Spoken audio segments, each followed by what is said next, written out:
MP board के class 12th के बच्चों का फिजिक्स का जो अभी अभी पेपर हुआ है, आइए इसके आंसर्स मिला लेते हैं और देखते हैं कि आपका कितने नंबर का पेपर गया है। तो सबसे पहले सही विकल्प जो पूछे गए थे तो उसमें से पहला था कि पीएन संधि डायोड की अवक्षय परत में होते हैं। तो इसका करेक्ट आंसर था निश्चल आयन। तो इसका आंसर निश्चल आयन आपको भर के आना था। इसके बाद था कि किसी पदार्थ का प्रति एकांक आयतन विद्युत द्विध्रुव आघूर्ण कहलाता है। तो इसका सही आंसर ध्रुवण था। इसके बाद है कि किसी तार का विशिष्ट प्रतिरोध निम्नलिखित में किस कारक पर निर्भर करता है। तो जो विशिष्ट प्रतिरोध होता है वो एक गहन गुण होता है जो कि पदार्थ पे ही निर्भर करता है। अलग अलग पदार्थों का विशिष्ट प्रतिरोध अलग अलग होता है। तो आपको यहाँ पे तार का पदार्थ भरना था। बाकी लंबाई, द्रव्यमान, व्यास ये सब परिवर्तनशील चीजें हैं, तो ये एक सी हैं। तो वैसे ही चौथा ऑप्शन आप करेक्ट कर सकते थे अगर आप में लॉजिक और तर्क शक्ति होती। इसके बाद अगला है कि विद्युत धारा के विद्युत चुंबकीय प्रभाव की खोज किसने की थी। तो ये तो बन गया होगा, इसका करेक्ट आंसर था ऑस्टेड ने की थी। इसके बाद आया था गोलीय दर्पण की वक्रता त्रिज्या आर तथा फोकस दूरी एफ में सही संबंध क्या था। तो चार ऑप्शन आपको दिए गए थे, कई बच्चे ये लगा के आए हैं जो कि गलत है, क्योंकि फोकस दूरी का दुगना करने से ही वक्रता त्रिज्या बनती है। तो संबंध आपको पता होना चाहिए, क्योंकि इसी को आगे बढ़ा के r/2 करके f बनाया जाता है। तो इसका धोखा करके बच्चे ये लगा के आए हैं, क्योंकि इसको गुणा वाली जो दो संख्या है वो बटे में आ जाएगी, तो r/2 बराबर f होता है। तो इसका यही रूप होता है, लेकिन ये रूप नहीं होता है। तो कई बच्चे यहाँ पे गलत करके आए हैं, तो ये वाला सही होगा। इसके बाद ये पूछा गया था कि 1H3 व 2He3 परमाणु निम्नलिखित में से किस संकल्पना के उदाहरण है। तो यहाँ पे आप भार समान देखोगे और संभारक आप लगा के आओगे। इसके बाद जो यहाँ पे रिक्त स्थान दिए गए थे, तो मैंने रिक्त स्थान पहले से भर रखे हैं, बस आपको देखना है कि आपने सही किया है कि नहीं। परावर्ती दूरदर्शक में खालिस्तान के रूप में अवतल दर्पण का प्रयोग किया जाता है। तो नेत्रिका लेंस के रूप में होता है। जब भी आप परावर्ती दूरदर्शक देखते हो तो उसमें नेत्रिका लेंस के रूप में अवतल दर्पण नीचे लगा रहता है। उसके बाद है कि संयोजकता बैंड के ऊपर स्थित बैंड को क्या कहते हैं। तो इसका सही आंसर है चालन बैंड। नेक्स्ट है पी प्रकार के अर्धचालक में खालिस्तान की सांद्रता होलों की सांद्रता की तुलना में अधिक होती है। तो इलेक्ट्रॉनों की सांद्रता से भी अधिक कौन होता है, होल। तो पी प्रकार के अर्धचालक में। अगला है कि विद्युत क्षेत्र की दिशा में चलने पर विभव क्या होता है। तो इसका करेक्ट आंसर था घटता है। नेक्स्ट है जिन पदार्थों की चुंबकीय प्रवृत्ति ऋणात्मक होती है उन्हें क्या कहते हैं, प्रति चुंबकीय कहते हैं। उन्हें क्या कहते हैं, प्रति चुंबकीय। धनात्मक में अनुचुंबकीय हो जाता, लेकिन ऋणात्मक पूछा गया है तो प्रति चुंबकीय। अगला पूछा गया था कि परिवर्तनशील विद्युत धारा खालिस्तान धारा उत्पन्न करता है। तो इसका सही आंसर है विस्थापन धारा उत्पन्न करता है। इसके बाद सत्य असत्य पूछे गए थे, तो बहुत ही आसान सत्य असत्य आए थे कि सिलिकॉन और जर्मेनियम दोनों क्या है, अर्धचालक है। तो ये तो हम शुरू से ही पढ़ रहे हैं, तो इसका करेक्ट आंसर सत्य हो जाता। दूसरा, कोटर गुहा या खोखली चीज के अंदर, कोटर या गुहा जो खोखली चीज होती है उसके अंदर विद्युत क्षेत्र सदैव शून्य ही होता है। तो ये जो कथन दिया गया था ये बिल्कुल सही था, तो सत्य लिखना था इसमें।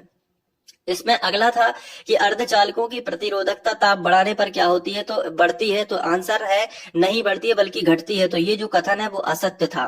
इसके बाद है कि किसी चुंबकीय क्षेत्र में स्थिर आवेश पर लगने वाला जो लारेंज बल होता है वो शून्य होता है। तो ये बिल्कुल सही था। स्थिर आवेश होगा तो उस पर कोई बल नहीं लगता है, जबकि आवेश अगर गति करता है तो उस पर बल लगता है। तो ये मैंने समझाया भी था, तो ये आपको बहुत अच्छे से करके आना था। ये सत्य कथन लिखा है। इसके बाद है कि विद्युत चुंबकीय तरंगे निर्वात के अतिरिक्त किसी अन्य भौतिक माध्यम में गमन नहीं कर सकती। तो ये सत्य बात नहीं है, क्योंकि विद्युत चुंबकीय तरंगे निर्वात में भी गति करती हैं और भौतिक माध्यम जैसे वायु, जल, कांच आदि में भी गति कर सकती हैं। तो आपको ये जो कथन दिया गया था वो असत्य कथन था, तो आपको यहाँ पे असत्य लिखना है। तो ये देख लेना कि कितने नंबर अभी तक आपके हो चुके हैं, क्योंकि फिजिक्स का पेपर वैसे तो पढ़ने वालों के लिए कोई कठिन नहीं है, लेकिन जो ऊपर ऊपर से पढ़ के गए हैं उनके लिए तो हो सकता है कि पेपर कठिन आया हो। इसके बाद अब हम सही जोड़ियां मिलाएंगे। तो व्यतिकरण का द्विसलिट प्रयोग, जो द्विसलिट प्रयोग है, जो कई बच्चे कह रहे थे कि ये हट गया, लेकिन यहाँ से सही जोड़ियां आ चुकी है। और इसमें जो है, जो यहाँ पे यंग ने दिया था, तो ये देखिए ए नंबर यंग ने, तो यहाँ का ये लगेगा यंग, ठीक है। तो इसकी जो सही जोड़ी होगी वो यंग होगी। नेक्स्ट है द्रव्य की द्वैती प्रकृति। द्वैती प्रकृति डी ब्रोगली ने बताई थी, तो ये बी नंबर का सही होगा। ये देखिए चौथे नंबर का। इसके बाद द्रव्यमान ऊर्जा समतुल्यता संबंध, ये तो सब पे बनना चाहिए, आइंस्टीन ने दिया था, तो ये पहले नंबर का सी का पहला होगा। ये देखिए।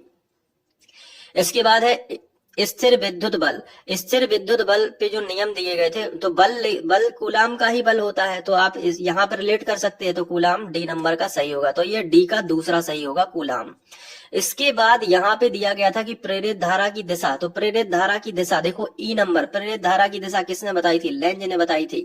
इसके बाद विद्युत चुंबकीय तरंगों के लिए आप क्या लगाओगे, तो यहाँ पे मैक्सवेल लगाओगे, तो ये सही जोड़ियां आपकी हो जाएंगी। इसके बाद यहाँ पे देखिए एक शब्द और वाक्य में उत्तर पूछे गए थे, तो बहुत ही आसान आए थे ये तो, कि शुद्ध अर्धचालक में त्रिसंयोजी अशुद्धियां मिलाने से किस प्रकार का अपद्रव्य अर्धचालक प्राप्त होता है, तो पी प्रकार का, बहुत ही अच्छे से लिख देना था, पी प्रकार का।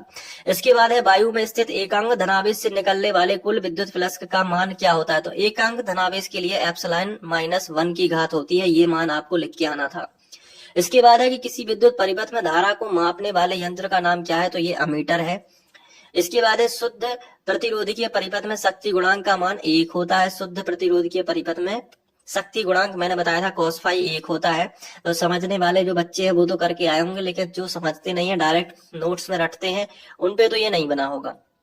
इसके बाद है किस स्थिति में प्रिज्म के अंदर अपवर्तित किरण प्रिज्म के आधार की समांतर हो जाती है, ये चीज भी मैंने चित्र के आधार पे बताई थी कि जब प्रिज्म न्यूनतम विचलन की स्थिति में होता है, सामंजस्य किया जाता है, तब स्थिति में प्रिज्म के अंदर अपवर्तित किरण प्रिज्म के आधार की कैसी हो जाती है, समांतर हो जाती है। उस चित्र में समांतर, ये चित्र जो बना था ये समांतर रेखा ऐसे निकली थी, फिर ऐसे निकल गई थी, ठीक है, यहाँ से ऐसे आके न्यूनतम विचलन में, वो चीज आपने गौर करी होगी तो ये बन गया होगा। तो ये भी सभी के आंसर्स है जो आपको आने चाहिए। इसके बाद बाकी जो पेपर में क्वेश्चन आंसर पूछे गए हैं सारे, यहाँ पे देखिए एम्पियर का परिपथ नियम, तो ये भी बन गया होगा आपसे परिपथ नियम। इसके अलावा यहाँ पे जो क्वेश्चन आए हैं ये देखो, ये आप सब ने याद कर लिए होंगे इनके आंसर्स और आप अच्छे से करके आए होंगे, तो अच्छी बात है। बाकी जो न्यूमेरिकल मैंने बताए थे मेरे नोट्स में है न्यूमेरिकल, तो आप देख सकते हो सारे के न्यूमेरिकल जो है नोट्स से आए हुए हैं, तो आप इनको देख सकते हैं। फॉर्मूला भी अगर आपने याद कर लिया होता तो नंबर भी बदल गए होते तो भी करके आते। ये वाला क्वेश्चन भी देखो नोट्स में दिया गया था डायरेक्ट, ये पूरा सवाल एनसीईआरटी का दे दिया है इन्होंने। इसके अलावा एक न्यूमेरिकल ये आया है, तो ये देखो ये वाला 3 पिकोफैरेड 4 पिकोफैरेड 5 पिकोफैरेड, ये भी नोट्स का है, 120 वोल्ट की बैटरी से जुड़ा है, ये भी नोट्स का ही सवाल है, तो आपने कर लिया होता तो ये न्यूमेरिकल तो आप पे सारे बन गए होते, क्वेश्चन आंसर भी हाई सब कुछ यहाँ पे नोट्स से ही आया है। बट आपने क्या किया होगा, थोड़ा बहुत रिवीजन नहीं किया होगा तो नहीं बना होगा। ये एक्स्ट्रा क्वेश्चन में लिखवाया था नाभिकीय संलयन विखंडन और ये रदरफोर्ड नाभिकीय मॉडल, तो ये पूरे क्वेश्चन आप बन गए होते।